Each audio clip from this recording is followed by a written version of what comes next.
혹시 어린아이들을 데리고 동물원에 가보신 적 있습니까? 거기서 사나운 맹수들을 아마 보셨을 겁니다. 호랑이, 사자, 곰. 이런 맹수를 보면서 여러분 어떤 생각이 드셨습니까?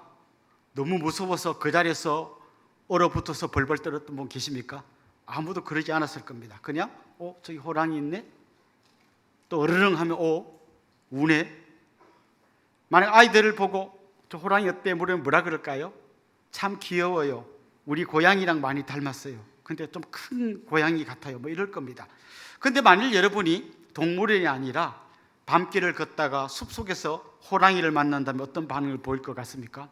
호랑이네? 이럴 분 한 분도 없을 거예요. 아마 호랑이를 보고 온 다음에 어젯밤에 호랑이 만났다면서 어땠어? 그럼 뭐라 그럴 것 같습니까? 아마 막 얘기를 하는데 벌써 눈이 반쯤 돌아갈 거예요. 밤길을 가는데 막 시퍼런 눈 두 개가 나타나는 거야. 근데 막 뭔가 싶어 봤더니 허연 입김을 내뿜으면서 막 이빨을 드러내고 달려오는데 그냥 죽으라고 달렸지. 만약에 내가 그 절벽 밑으로 굴러떨어지지 않았더라면 난 아마 호랑이 밥 됐을 거야. 아마 막 그 얘기하면서도 벌벌 떨릴 거예요. 똑같이 호랑이를 보고 호랑이 울음소리를 들었지만 동물원에서 보고 들은 사람하고 숲속에서 진짜 맞닥뜨린 사람하고는 완전히 다른 체험을 한 것인 거죠. 복음서와 사도행전을 읽다 보면 복음서에 나오는 제자들이 경험한 예수님, 그들은 처음에 예수님이 잡혀가고 십자가에 달릴 때 도망가고 부인하고 벌벌 떨던 사람들이었어요. 그런데 사도행전으로 넘어가 보면 그들은 굉장히 담대해졌고 어떤 일이 있어도 흔들리지 않는 믿음의 사람으로 복음을 전하는 걸 보게 됩니다. 아주 완전히 딴 사람이 된 거죠. 이 엄청난 변화를 설명할 수 있는 한 단어가 있는데 오늘 본문에 보면 증인이라는 단어가 나옵니다. 증인이 뭘까요? 증인은 자기가 보고 들은 것을 생생하게 말하는 사람, 이 사람이 증인입니다. 그럼 이 사람들이 지금 뭘 보고 뭘 들었길래 이렇게 전혀 다른 사람으로 변화된 걸까요? 우리 5장 30절에 32절 같이 한번 읽어봅시다. 너희가 나무에 달아 죽인 예수를 우리 조상의 하나님이 살리시고 이스라엘에게 회개함과 죄사함을 주시려고 그를 오른손으로 높이사 임금과 구주로 삼으셨느니라. 우리는 이 일에 증인이요 하나님이 자기에게 순종하는 사람들에게 주신 성령도 그러하니라 하더라. 자, 지금 이 사도들이 이야기하는데 자기들이 증인이라는 거예요. 뭘 보고 뭘 들었다는 겁니까? 예수님이 부활하신 것을 보고 들었고 하나님이 그 예수님을 높이 드셔서 온 세상의 왕으로 세웠다는 것을 그들이 보고 들었고 이걸 전하는 자라고 말하고 있습니다. 그런데 지금 베드로가 말하는 보고 들었다, 이 말은 동물원에서 저쪽에 있는 호랑이를 보고 그 호랑이 울음소리를 들었다는 이 정도의 이야기가 아닌 거죠. 그는 부활하신 주님을 인격적으로 만났고 그 주님과 함께했고 그 주님이 과연 내가 옛날에 자기도 잘 모르고 고백했던 것처럼 진짜 이분은 하나님의 아들이시고 그리스도가 맞구나, 그걸 생생하게 본 거예요. 뿐만 아니라 그 주님이 갈릴리 호수에 찾아오셔서 주님 모른다고 부인했던 베드로에게 따뜻한 음성으로 물어보시는 거예요. 네가 나를 사랑하느냐? 내 양을 치라. 네가 나를 사랑하느냐? 내 양을 먹이라. 다시 그를 용서해 주시고 그에게 다시 사명을 주신 그 뜨거웠던 눈물의 감격의 순간이 그에게 있었던 거죠. 그러니까 부활은 그냥 예수님이 그랬다는 걸 알고 있는 지식으로 끝난 게 아니라 그 부활하신 주님과 내가 인격적으로 만나는 자리까지 간 거죠. 저 멀리에 있는 동물원의 호랑이를 본 게 아니라 숲속에서 한밤중에 두 눈 시퍼렇게 뜨고 달려드는 호랑이를 만난 것처럼 예수님을 인격적으로 만난 거죠. 영어 단어에 보면 만나다, 만남 이런 단어 할 때 여러분이 잘 아는 미팅이라는 단어 있죠? 만남. 그것보다 더 강력한 만남을 표현하는 단어가 있는데 인카운터라는 단어가 있어요. 그냥 딱 하고 만나는 거죠. 예수님과 그렇게 만났다는 거예요. 그래서 그는 정말 그 주님이 살아계실 뿐만 아니라 나를 만나주시고 내 모든 죄를 용서해 주시고 나를 새롭게 하시고 나를 다시 정인으로 세워주셨구나, 이걸 경험한 거예요. 그게 끝이 아닙니다. 그게 이전에 있었던 이야기였다면 지금 오늘 본문에 나오는 베드로는 지금도 부활하시고 살아계신 주님께서 자기와 함께 하셔서 역사하고 있다는 거죠. 그가 기도할 때 병자가 나왔습니다. 그가 기도할 때 귀신이 떠나갔습니다. 그 소문이 나서 사람들이 베드로가 지나가는 길가에서 그의 그림자라도 좀 덮일까 싶어서 모여들 만큼 주님이 그 안에서 역사하고 계셨던 거죠. 그건 알고 있었어요. 이게 자기의 힘이 아니고 자기의 능력이 아니라는 걸 알고 있었습니다. 그럼 뭡니까? 부활하신 주님께서 내 속에서 지금도 역사하고 있다는 것을 그가 깨달았던 겁니다. 그렇습니다. 지금 그가 증인이라고 말한 것은 그냥 옛날에 일어난 한 사건을 이야기하는 게 아니라 그 주님이 지금도 살아계셔서 자기와 함께하고 있음을 증거하고 있다는 것이죠.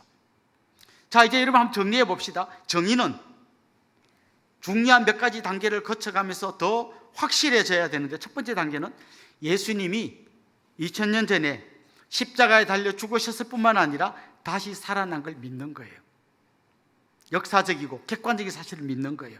근데 거기서 끝나는 게 아니라 그 주님이 지금 나를 찾아오셔서 나를 만나주시고 만져주시고 새롭게 하시고 내 눈물을 닦아주시고 고통 가운데 있는 내 기도를 들어주시고 지쳐서 쓰러져 있는 내 손을 잡아 일으켜 주시는 분임을 믿는 거예요. 그걸 경험하는 거예요. 그 주님이 내 모든 잘못을 용서해 주시고 다시 나에게 사명을 주시는 그 생생한 주님과의 만남을 경험해야 정인이 될 수 있는 것이죠. 근데 여기서 끝나는 게 아닙니다. 객관적인 주님을 만나고 주관적으로 내가 체험하고 거기서 한 걸음 더 나가야 되는데요, 아까 방금 읽었던 30절에서 32절 한 번 더 같이 읽어보겠습니다. 너희가 나무에 달아 죽인 예수를 우리 조상의 하나님이 살리시고 이스라엘에게 회개함과 죄사함을 주시려고 그를 오른손으로 높이사 임금과 구주로 삼으셨느니라. 우리는 이 일의 증인이요 하나님 자기에게 순종하는 사람들에게 주신 성령도 그러하니라 하더라. 자, 왜 주님께서 이 잘못했던 베드로를 만나주시고 용서해 주시고 그를 새롭게 했나 하면 다 뜻이 있다는 거예요. 하나님께서 이스라엘에게 회개함과 죄사함을 주시려고, 다시 말하면 이 땅에 아직도 죽어가는 수많은 사람들을 그들에게 복음이 전해지고 그들이 그 복음을 듣고 회개하고 죄사함을 받는 그 자리까지 가게 하려고 베드로에게 이런 놀라운 체험을 하게 했다는 겁니다. 그러니까 세 단계가 있는 거죠.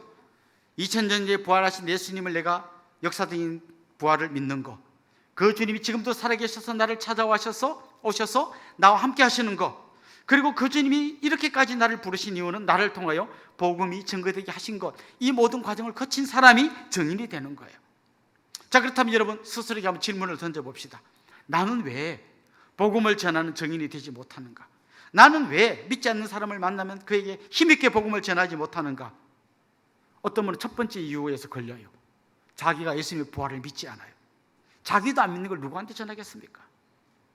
가끔씩 보면 안타깝게도 아주 공부를 많이 한 신학자들 중에서도 예수님 역사적인 부활을 안 믿는 사람들이 많아요. 자기도 안 믿는 걸 설교하니까 누가 믿겠습니까? 제일 먼저 필요한 거는 예수님이 2000년 전에 죽으시고 부활하셨다는 걸 믿어야 하는 거죠. 근데 진짜 많은 사람들이 증인이 되지 못하는 이 두 번째에서 많이 걸려요. 예수님께서 2000년 전에 죽고 부활한 걸 아는데 그 주님이 지금도 내 삶 속에 찾아오셔서 나를 만나시고 나를 안아주시고 내 눈물을 닦아주시고 내 상처를 치유해주시고 때로는 기도할 때 내 육신의 질고를 고쳐주시고 나를 회복시켜주시고 나를 새롭게 하시고 내가 입술이 둔한 내가 누구인가 복음 전하려고 할 때 내 속에서 같이 역사하셔서 말씀하여 주시는 생생하게 살아있는 주님을 지금 내가 만나지 못할 때 우린 정인이 되기 힘든 거예요. 어떤 분은 이 두 번째 단계에서 걸립니다. 그런가 하면 그 주님을 만나는 것까지 갔는데 그 주님께서 나에게 이런 놀라운 역사를 하는 것은 또 다른 누구에겐가 복음 전하려고 나를 증인으로 세웠었다는, 거기서 막혀있는 분들도 많습니다.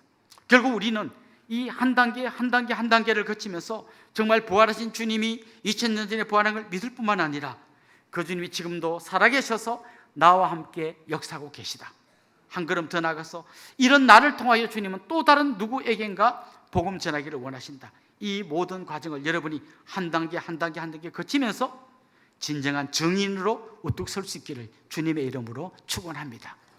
제가 몇 주 전에도 말씀드렸습니다만 이 증인이라고 하는 헬라어 단어 마르티스라고 하는 이 단어는 또 다른 뜻을 갖고 있는데 순교자라는 뜻을 갖고 있습니다. 증인은 자기 생명이 위태로움에도 불구하고 복음 전하는 사람이에요. 이렇게 되려면 방금 말씀드린 예수님의 부활을 믿고 그 주님을 지금 내 삶에서 만나고 내가 이제 주님의 증인으로 세움받았던 걸 믿는 이 단계를 거치면서 생명 걸고 복음 전하는 증인의 자리로 나아갈 수 있다는 것입니다. 누가 증인입니까? 주님을, 부활하신 주님을 인격적으로 만나고 그 주님과 함께 복음 전하는 그 사람이 증인입니다. 두 번째 주제를 이제 말씀드릴 텐데요, 누구를 두려워할 건가 라는 주제입니다. 자, 오늘 본문에 보면 이 부활의 복음을 전하는 제자들을 눈의 가시처럼 보는 사람들이 있었어요. 바로 제사장들과 사두개인들입니다. 이들이 부활의 복음을 가장 싫어한 이유는 이 사두개인들은 부활을 믿지 않았어요. 부활이라는 건 없다라고 생각했기 때문에 부활의 복음을 전하는 이 사람들을 싫어했습니다. 만약 저 사람들이 전하는 저 부활의 복음이 퍼져나가면 자기들의 기득권이 흔들립니다. 권력, 정치 권력과 종교 권력을 다 잡고 있던 이 사두개인들의 삶의 기반이 흔들릴까 봐 그들은 부활의 복음을 전하는 걸 너무너무 싫어했습니다. 그런데 오늘 본문을 잘 읽어보면 이 제사장과 사두개인들의 마음이 어떠했는지를 보여주는 아주 중요한 단어들이 나옵니다. 17절에 보면 그들은 시기했습니다. 예수님의 부활을 전하는 제자들의 복음이 왕성하게 퍼져나가는 걸 보고 시기했어요. 24절에 보면 그들은 의혹 가운데 이 사건을 바라보았습니다. 의혹이란 말을 다른 말로 번역하면 심히 당황했다, 이렇게 번역할 수 있어요. 제자들이 감옥에 가두어 놓은 제자들이 없어진 거예요. 감옥문은 그대로 닫혀 있고 밖에서 간수들이 지키고 있는데 어디 갔는지 못 찾겠어요. 없어졌어요. 심히 당황했던 거죠. 그리고 26절에 보면 그들이 두려워했습니다. 제자들이, 감옥에서 나간 제자들이 성전에 가서 또 복음 전하는 걸 보고 잡아 오려고 하는데 함부로 막 멱살 잡고 머리채 잡고 끌고 오지 못한 이유는 백성들의 눈을 두려워했습니다. 백성들이 지금 이들을 따르는데 잘못하면 반란이라도 일어나면 안 되니까 굉장히 두려워했다고 이야기합니다. 그리고 결국 33절에 가보면 이들은 이 모든 상황을 바라보면서 분노했습니다. 자기들의 힘과 권력을 다 휘두르는데도 안 되니까, 그래서 그들은 분노하고 있습니다. 여기에 등장하는 단어들 한번 보십시오. 시기, 의혹, 당황, 두려움, 분노. 하나하나 생각해 보면요, 말도 안 되는 거예요. 지금 누가 누구를 시기합니까? 그들은 종교 권력, 정치 권력을 다 갖고 있는 최고의 자리에 있는 사람들입니다. 반면에 예수님의 제자들은 십자가에 죽은 사형수의 잔당들입니다. 누가 누구를 시기해야 정상입니까? 전교 1등이 전교 꼴찌를 보고 나는 네가 부럽다. 꼴찌가 어처구니 없을 거야. 내가 부럽다고. 누가 누구를 시기해야 정상입니까? 근데 모든 걸 가진 그 사람들이 아무것도 없는 제자들을 보고 시기하고 있습니다. 누가 누구를 두려워해야 합니까? 이 사람들, 사두개인 제사장들이 제자들을 잡아가면 잡혀가야 돼요. 신문하면 신문 받아야 돼요. 때리면 맞아야 돼요. 감옥에 가두면 갇혀야 돼요. 죽이면 죽여야 돼요. 누가 누구를 두려워해야 됩니까? 당연히 제자들이 이 권력자들을 두려워해야 합니다. 그런데 오늘 본문에 보면 이 권력자들이 두려워하고 있습니다. 말도 안 되는 거죠. 시기, 두려움, 아무리 말해도 말이 안 통하니까 그들이 할 수 있는 마지막 감정은 분노예요. 어떻게 하질 못하니까 분노하는 게 오늘 본문에 나온 제사장과 사두개인들의 자세입니다. 반면에 제자들의 태도는 정말 아무리 생각해도 이해가 되지 않습니다. 오늘 본문에 보면 기적 같은 탈옥 사건이 일어났습니다. 제자들이 감옥에 갇혔는데 천사가 찾아와서 그들을 감옥 밖으로 나가게 했어요. 가끔씩 보면 영화 중에 탈옥을 주제로 한 영화가 많잖아요. 보통 어떻게 탈옥하던가요? 몰래 벽에 그림을 그려놓고 그 그림을 간수가 안 볼 때 살짝 들고는 뭘로 톡톡톡 쳐가지고 요만큼씩 돌을 빼내가지고 계속 빼내다 보면 이 구멍이 점점 커지고 겨우 사람 하나 통과할 만큼 구멍으로 기어나가가지고 떨어진 데가 하수구고 하수구멍을 들어가면 제 창살인데 그걸 또 어떻게 해서 벌리고 나가서 떨어지고 겨우 해가지고 이제 빠져나가잖아요. 그럼 그 다음 단계가 뭡니까? 죽으라고 도망가는 거죠. 보통 어디까지 도망갑니까? 해외로 도망갑니다. 절대로 나를 쫓아오지 못할 해외로 도망가서 숨겨놓은 돈으로 자동차를 차서 탁 해변을 드라이브하는 게 영화 끝나는 장면이에요. 그런데 지금 이 제자들은 기적같이 탈옥한 것까지는 알겠는데 도망가는 대신에 성전에 가서 복음을 전하고 있습니다. 사람들이 제일 쉽게 발견할 수 있는 성전에서, 그것도 자기를 잡았던 제사장과 사두개인들이 제일 싫어하는 부활의 복음을 또 전하고 있는 거예요. 왜 그럴까요?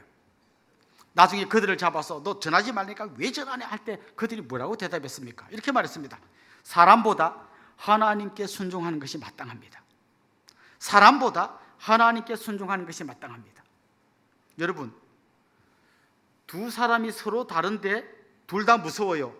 그럼 이 가운데 있는 사람이 누구 말을 들을까요? 더 무서운 사람의 말을 듣습니다. 엄마 아빠가 있는데 아이가 아빠한테 아빠 이거 해도 돼? 뭐 해. 근데 엄마한테 또 물어봅니다. 왜 물어볼까요?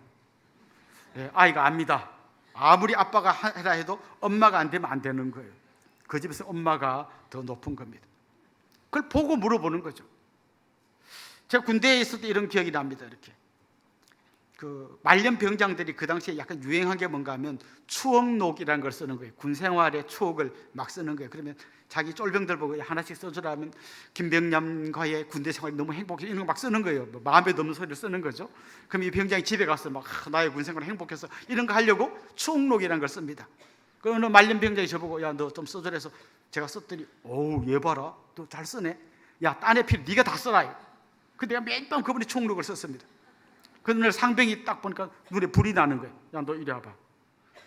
너 내 워커 닦으라 했더니 안 닦고 왜 거기 가서 그거 하고 있냐. 예, 지금 병장님 이거 하래 살 수 없이 제가 그거 하고 있습니다. 근데 그분이 중요한 질문이에요. 너 누구랑 군대 생활 오래 하냐? 저 병장은 이제 보름 있으면 이제 전역이에요. 그분 전역하고 이분하고 내가 1년 정도 더 같이. 그때 제가 현타가 왔습니다. 진짜 더 무서운 분은 이분이구나. 지금 이 제자들은 누가 더 두려운지를 알았어요. 자기들을 가두고 때리고 심지어 죽일 수 있는 저 권력자들보다 온 우주의 왕이신 그 주님 한 분을 더 두려워하고 있는 거예요. 근데 중요한 거, 주님 한 분을 두려워하고 그분을 신뢰하는 사람은 다른 것들을 두려워하지 않게 되어 있습니다. 왜 모세가 바로 앞에서 그렇게 당당하게 이야기할 수 있습니까? 그는 바로하고는 비교도 할 수 없는 하나님 한 분을 두려워하고 있었기에 바로 나부랭이를 두려워하지 않았습니다. 왜 다윗은 골리앗 앞에 두려움 없이 나갈 수 있었습니까? 골리앗과는 비교할 수 없는 하나님 한 분을 두려워하고 있었기 때문입니다. 여러분 누구를 두려워하십니까? 무엇을 두려워하십니까? 이렇게 말하면 좀 어렵죠. 여러분 누구 앞에 서면 쫄리십니까? 우리 다락방에 나는 고등학교밖에 안 나오는데 S대를 나온 분이 우리 다락방에 순으로 오는 순간 왜 쫄리십니까? 왜 동창회에 갔는데 어떤 동창이 삐리리 자동차를 탁 타고 와가지고 오늘 저녁은 내가 낼게 할 때 왜 그 앞에서 우리는 쪼그라듭니까? 왜 우리는 두려워하지 않아도 될 것을 두려워합니까? 왜 가방끈 앞에서, 왜 돈 앞에서, 왜 권력자 앞에서 우리는 두려워하고 쪼그라듭니까?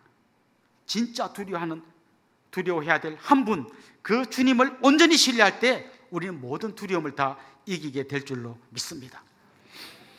복음은 절대 갇히지 않습니다. 지금 하나님은 이 사두개인과 제사장들에게 일종의 선전포고를 하는 거예요. 그런데 하나님은 전능하시니까 벼락을 내려서 그분들 다 벼락 맞아 죽게 할 수 있지만 그렇게 하지 않습니다. 굉장히 조용하게, 어쩌면 굉장히 수동적으로 하나님의 크고 광대하심을 보여주십니다. 니네가 아무리 가두어도 내가 빼내려면 빼낼 수 있어. 니네가 아무리 협박해도 쟤들은 성전에 가서 또 복음을 전할 거야. 니네가 이 사람들을 가둘 수는 있지만 복음을 가둘 수는 없어. 이렇게 하나님은 선전포고를 하셨던 것입니다. 그렇습니다, 여러분. 누가 증인이 될 수 있습니까? 부활을 인격적으로 경험한 사람입니다. 누구를 두려워해야 합니까? 부활하신 주님 한 분만 우리가 두려워해야 합니다. 이제 마지막 주제를 말씀드리겠습니다. 하나님은 누구를 통해서 역사하셨습니까? 오늘 본문에 보면 이제 제자들이 다시 붙들려와서 신문을 당합니다. 신문 당하면서 그 와중에 베드로는 또 너 왜 그랬어 했더니 또 그 짧은 시간에 복음을 전합니다. 너희가 십자가에 달아 죽인 그 예수를 하나님이 다시 살리셨다. 제일 듣기 싫은 이야기를 합니다. 이 제사장들과 사두개인들이 막 분노가 폭발했습니다. 저런 놈은 죽여버려야 되겠다. 부글부글 끓습니다. 근데 그때 뜻밖에도 가말리엘이라는 사람이 이 부글부글 끓는 그 사람들의 마음을 진정시키면서 어떤 중재안을 내놓았습니다. 그 당시에 바리새인들 안에는 크게 두 개의 학파가 있었어요. 힐렐 학파와 샴마이 학파가 있었습니다. 샴마이 학파는 엄청 율법을 엄격하게 적용하는 사람들이고, 힐렐 학파는 굉장히 온화하고 합리적으로 이 율법을 적용하는 사람들이에요. 그런데 이 힐렐의 손자이며 힐렐 학파를 이어가는, 그 대를 이어가는 탁월한 랍비가 있었는데 그 사람이 바로 가말리엘이에요. 그리고 이 가말리엘은 나중에 여러분이 알게 되겠지만 바울의 스승이었어요. 바울이 예수님 만나기 전에 이 가말리엘 밑에서 배웠어요. 그런데 이 탁월한 랍비가 이런 이야기를 하는 거예요. 여러분, 흥분하지 마시고 좀 진정하세요. 그러면서 이런 말 하는 겁니다. 저 사람들이 하나님으로부터 나온 게 아니라 사람의 잔꾀로 저런 걸 전하고 있다면 얼마 못 가서 저 사람은 다 흐지부지 될 거예요. 옛날에도 드다라는 사람이 막 사람들을 선동해서 400명이나 끌고 다녔는데 드다가 죽고 나니까 400명 어디 간지 다 흩어졌어요. 갈릴리 유다라는 사람이 또 그러고 다녔는데 유다가 죽고 나니까 다 흩어졌어요. 저들이 엉터리면 가만 놔둬도 다 흩어질 겁니다. 반대로 만약 저들이 하나님으로부터 뭔가를 받아서 저 사역을 하고 있다면, 우리가 저 사람을 핍박하고 가두면 우리가 하나님에게 대드는 꼴이 안 되겠습니까? 그러니까 그냥 가만 놔두면 됩니다. 이렇게 말했더니 막 그 득달같이 일어나는 사람들이 듣고 보니 그 말이 맞네 하고 사도들을 풀어줬습니다. 여러분, 이 가말리엘의 말이 맞는 걸까요? 저는 부분적으로 맞다고 생각해요. 악한 것들은 언젠간 다 무너지게 되어 있습니다. 그러나 그 언젠가가 굉장히 길 수도 있어요. 그래서 그 짧은 순간 동안은 안 무너지고 한동안 갈 수도 있습니다. 그런 의미에서는 절반만 맞는 거죠. 뭐 이단들이 뭐 수십 년은 갑니다. 그런데 뭐 더 지나고 보니까 무너지고 나서 결국 무너지네 하지만 그 수십 년 동안은 안 무너지고 더 잘 되는데 이럴 수 있습니다. 그런 의미에서 좀 이 가말리엘의 말은 좀 깊이 생각해 볼 필요가 있습니다. 하지만 이 가말리엘의 말 중에도 우리가 굉장히 새겨들을 말은 있습니다. 가말리엘의 말의 핵심이 뭔가 하면 우리도 틀릴 수 있다는 거예요. 나도 틀릴 수 있다. 이런 부부가 왜 싸웁니까? 이 아내가 말도 안 되는 소리 하기 때문에 싸우는 거예요. 아내는 왜 싸울까요? 남편이 택도 아닌 소리 하기 때문에 싸우는 거예요. 전부 다 내가 맞기 때문에 싸우는 거예요. 왜 이렇게 아름다운 교회 공동체 안에 싸움이 일어납니까? 내가 맞기 때문에 싸우는 거예요. 그러나 여러분 기억하십시오. 나도 틀릴 수 있다. 내가 지금 주장하고 있는 게 20년 전에는 맞았지만 지금은 아닐 수도 있다. 좀 이렇게 열린 마음으로 나아갈 필요가 있습니다. 그런 의미에서 저는 가말리엘의 말이 좀 우리가 한번 생각해 볼 말이라고 생각해요. 그런데 더 중요한 사실은 뭔가 하면, 저는 이 가말리엘을 통해서 제자들이 풀려나는 걸 보면 이게 하나님의 유머라고 생각이 들어요. 하나님이 말도 안 되게 대적자인 가말리엘을 통해서 그들을 풀어주시는 거예요. 옛날 영화 같은 데 보면 이런 거 있잖아요. 저 2차 대전 때 막 그 레지스탕스, 독일군에게 저항하던 독립운동하는 사람들이 있는데 차를 타고 막 가다 차가 고장이 난 거예요. 이제 저기서 막 독일 군인이 저벅저벅 걸어오는데 차가 막 시동이 안 걸리는 거예요. 어떡하지, 이제 막 잡혀 죽는 거 아니야, 막 들들 떨고 있는데 군인이 뭐 하는 거예요? 지금 차가 고장 난대요. 제가 좀 밀어 드릴까요? 네. 그 독일 군인이 레지스탕스 차를 밀어주는 거죠. 밀어줘서 뿡 가는 거죠.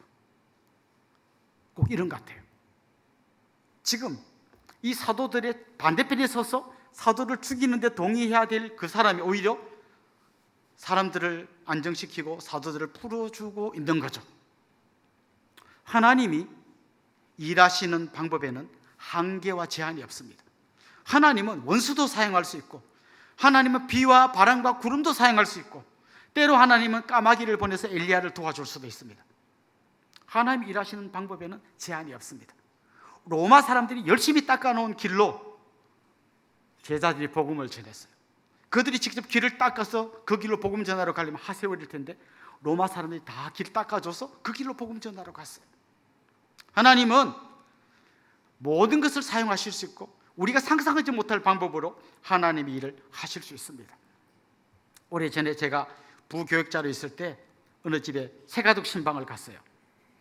그 새가족 신방 간 그 분에게 제가 물어봤습니다. 어떻게 해서 처음 교회에 오시게 됐습니까? 그런데 그분이 놀라운 이야기를 하더라고요. 자기가 원래 시어머니를 모시고 살았는데 시어머니 권사님이었대요. 그리고 그 권사님이 이 며느리를 전도하려고 기도하고 전도하는데 손톱도 안 들어갔대요. 돌아가실 때까지 절대 안 믿었대요. 근데 이분이 강아지를 키우고 있었는데 한 30년 전이니까 그때마다 개를 키우는 분이 많지 않았어요. 근데 이분이 강아지를 자기 딸처럼 키웠대요. 그렇게 키운 어느 날 강아지를 잃어버렸대요. 막 온 데에다가 사진을 찍어서 전단지를 붙이고 찾으면 후사하겠습니다 하는데 못 찾는 거예요. 이틀 동안 못 찾아서 이분이 갑자기 기도가 하고 싶더래요. 이렇게 기도했대요. 우리 시어머니가 믿던 하나님이 진짜 살아계신다면 우리 삐삐를 찾게 해주세요. 자기가 믿는 하나님도 아니고 우리 시어머니가 믿던 그 하나님이 진짜 살아있다면 우리 삐삐를 찾게 해주세요. 그러면 제가 교회 가겠습니다. 근데 3일째 되는 날 대문 앞에 삐삐가 앉아있더래요. 그래서 이분이 교회에 오셨다는 거예요. 그래서 그때 같이 신방 갔던 분들이 이렇게 이야기했습니다. 와, 강아지가 전도한 건 처음 봤습니다. 하나님은 까마귀도 쓸 수 있고 강아지도 쓸 수 있고 원수를 사용해서라도 하나님의 일을 하시는 분이에요. 진짜 우리가 하나님 한 분만 의지하고 나아간다면 우리가 정인이 되지 못할 아무런 이유가 없습니다. 사랑하는 성도 여러분, 오늘 본문은 이렇게 마무리됩니다. 결국 이 제자들을 풀어주면서 제사장과 사두개인들이 그냥 채찍질 해가지고 혼을 내주고 다시는 복음 전하지 말라고 협박하면서 내보냅니다. 그런데 나가는 이 제자들이 기쁨이 충만합니다. 하나님이 나를 이렇게 고난받으면서까지라도 복음 전할 수 있는 이 일에 나를 써주신구나. 그들 안에 기쁨이 충만합니다. 모든 걸 가졌지만 두려워하는 이 사람들과 아무것도 없지만 기뻐하는 제자들의 모습이 극명하게 대조됩니다. 모든 걸 가졌지만 아무 힘도 없는 이 죽은 종교와 아무것도 없지만 힘있게 전파되는 복음이 오늘 본문에서 선명하게 대조됩니다. 우리가 믿는 복음은 진리입니다. 이 복음의 핵심인 그리스도는 부활하셨고 지금도 살아계셔서 우리와 함께하고 계십니다. 특별히 오늘 우리가 성찬식을 할 텐데요, 성찬식 하는 가운데 주님 이 예배 가운데 임재하여 주셔서 성찬에 참여하는 저 가운데 찾아와 주셔서 제 상한 마음을 치유하여 주시고 지친 마음을 회복하여 주시고 그 부활의 주님을 인격적으로 만나게 해주셔서 저도 정인의 삶 살게 해주십시오. 이런 마음으로 주님께 나아가는 사랑하는 주님의 백성들 될 수 있기를 주님의 이름으로 축원합니다.